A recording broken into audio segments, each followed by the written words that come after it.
My family rented an old farmhouse in rural Ohio when I was in high school. Before we moved in, we had to do a lot of cleaning. There was a dirt floor basement, and one of the things we had to haul out of there during that cleaning period was a crudely built kennel that was filthy with animal poop.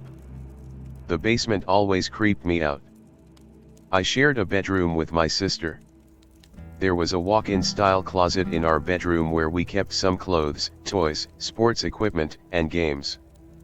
On the opposite side of the bedroom, across from the closet, was a tiny doorway into a crawl space attic. The only thing I remember seeing in this space was a box of small tile, which I used for artwork, and lot of dust and cobwebs. My other sister's bedroom was across the hallway from ours, with the same features, crawl space doorway and walk-in closet. We kept a bed in front of the tiny door, to make sure something didn't come out of there.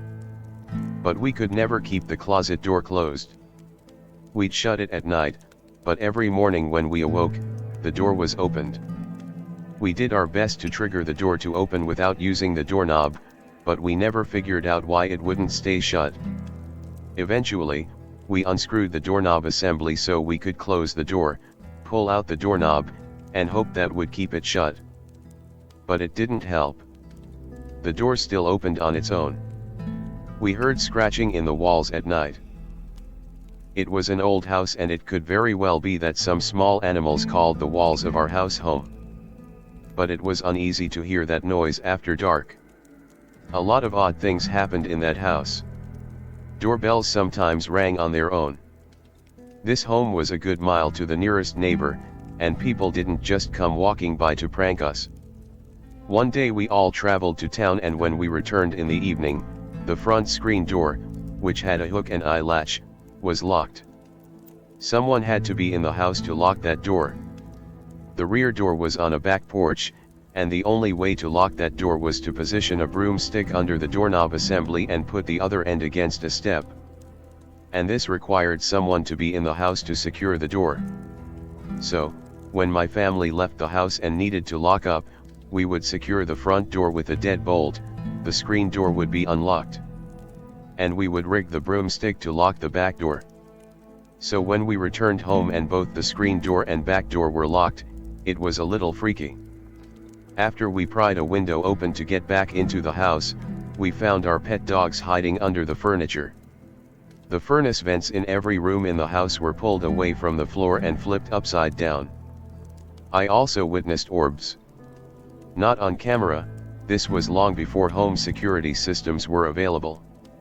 I would often wake at night and see orbs moving around. One evening I saw 2 red orbs moving around a field behind our house. My parent never talked about their experiences until we moved away from the house.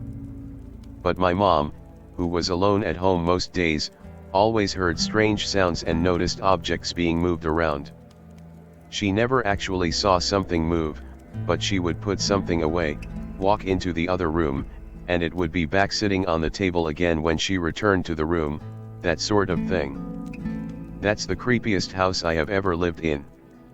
I don't think I would be as terrified today as I was then, because I never really noticed any ill intent.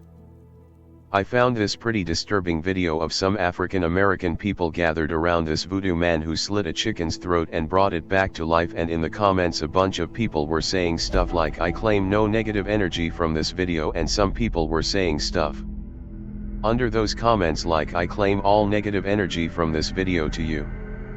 I thought it was kind of weird but didn't think anything of it until late at night when I was going to bed at like 2 to 3 a.m. I felt negative energy around, like some evil spirits, something unsettling, and then in my head I hear a man's voice say, "What's to the left of you?" I was like, oh shit, I've been up too long and now I'm hallucinating, so I decide to get up and turn on the window fan to add some white noise in hopes of calming me down. I turned the fan on, and this to the left of where I was laying 2 random street cats scurry out from next to my window, and then I thought, could that be what the voice meant? Cats? And then I go lay down and I hear a woman's voice say, "It's okay, I just wanted to say hi," and then I was like, oh shit, and remembered the voodoo video I had seen, and I repeated what the commenters were saying out loud. "I claim no negative energy that I might have come across earlier today. In the name of Jesus fucking Christ, be gone." I added the Jesus fucking Christ because I've heard that demons and evil spirits cower in fear of just the mentioning of his name. Miraculously I was able to fall asleep after that with no more voices tormenting me. Just thought I'd share.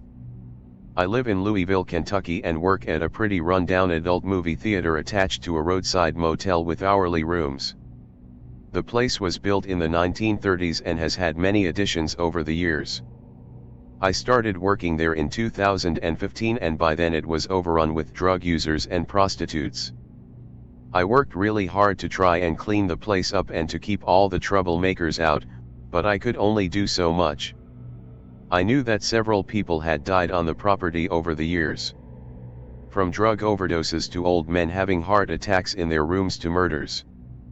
But as far as I knew, no one has ever died in the theater, so I never felt unsafe there. I work graveyard shift most of the time and I have to go back into the dimly lit theater to make sure that everyone is out at the end of the night. I also have to walk down a very narrow hallway and check the individual peep booths because homeless people like to camp out back there.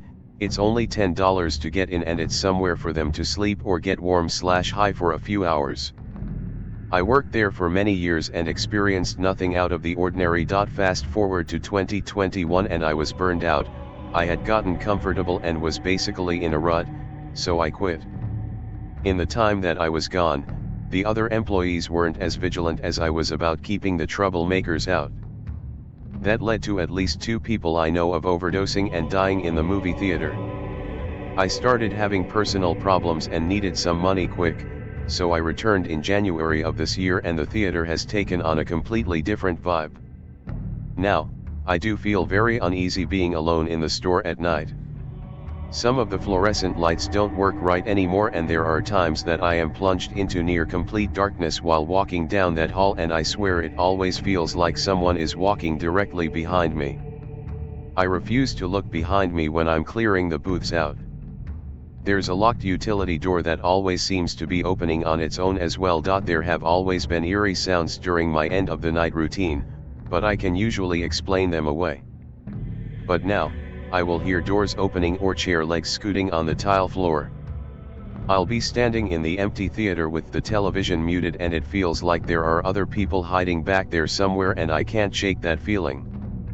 I can't help but think that the many people who have died on this property are still here. Unhappy that the last moments of their lives were spent in this hopeless place. One of the guys who died apparently was found next to the vending machine just outside the front door. Standing there, frozen completely stiff with a pipe clutched in one hand. When they tapped him on the shoulder, he fell straight over, stiff like a 2x4. He'd been there for hours. You're a smart fellow. Saturdays for the boys. You can watch movies with the tribe on Depleted Uranium Drive-In Theater Saturday afternoons at 3 p.m. Central Standard Time, 4 p.m. Eastern Standard Time, only on Twitch TV.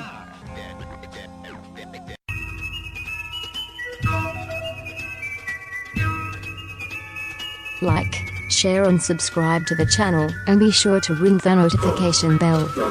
You can follow us on Twitter at Motel and RV Park. Catch the live streams on Rumble. Listen to text-to-speech stories on Atomic Shaman TTS on YouTube.